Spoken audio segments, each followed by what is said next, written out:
अस्सलाम वालेकुम बच्चों, मैं आपकी teacher school UPS Napora class 8 subject Urdu. बच्चों, जो हमारा टॉपिक है वो गेहूं का दाना है। बच्चों, हमने इसका कुछ आधा हिस्सा पढ़ा है, आज हम इसका दूसरा हिस्सा पढ़ेंगे। पेज नंबर है 44। ये किसकी कहानी है बच्चों? गेहूं के दाने की। क्योंकि हमारे जमाने में मोल लेने का रिवाज न था। जब उस बूढ़ा बाप उसको लाया गया, वहां पर उसने उसको बताया, वो उनको राजा को कहानी सुना रहा है गेहूं के दाने की। हम अपने खेतों में इतना उगाते थे कि मोल लेने का सवाल ही पैदा ना होता। जो तीसरा मतलब आया, पहले आया बेटा, फिर आ गया बाप, फिर आ गया दादा, जो एक मतलब छड़ी पर चल रहा था। उन दोनों रुपया पैसे भी न था, उन दिनों मतलब पैसा रुपया न था। हमारा गेहूं आज के गेहूं से बड़ा न था। मैंने अपने वालिद की जुबानी इतने बड़े गेहूं का जिक्र तो सुना है, उनके ज़माने ऐसा गेहूं होता था। आप इनसे दयाफत कर लें। अब उस बूढ़े किसान को भी हाजिर किया गया, मतलब दादे को।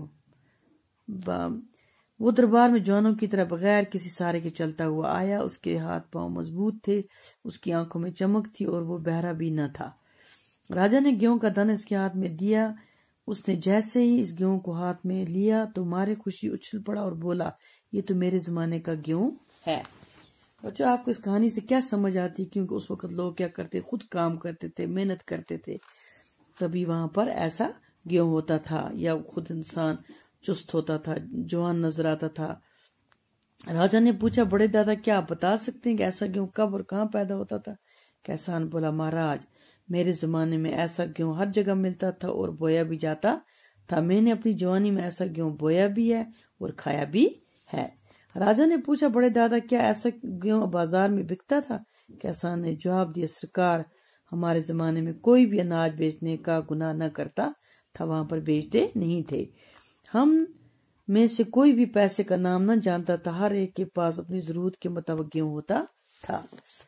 ये सुनकर राजा ने फिर पूछा, बड़े मियां, ये बताइए कि ऐसा गेहूं आप किस जमीन में बोते थे और आपके खेत कहाँ थे? बच्चों, आपको इस कहानी की समझ आई होगी। आप इसको कहानी को फिर से पढ़ना आप अच्छी तरह सोचकर। ये गेहूं के दाने की कहानी है। जब पहले एक बाप को बुलाया गया, वो आया 2 सोटियों के सहारे पर, उसके एक दांत भी नहीं था, बाल भी सफेद। फिर उसके बाद बाप आ गया 2, इस तरह फिर उसके दादा आया, दादा के आया, एक जवान की तरह आया बगैर किसी सहारे के। अब बाकी हिसाब इंशाल्लाह कल पढ़ेंगे। अल्लाह हाफिज।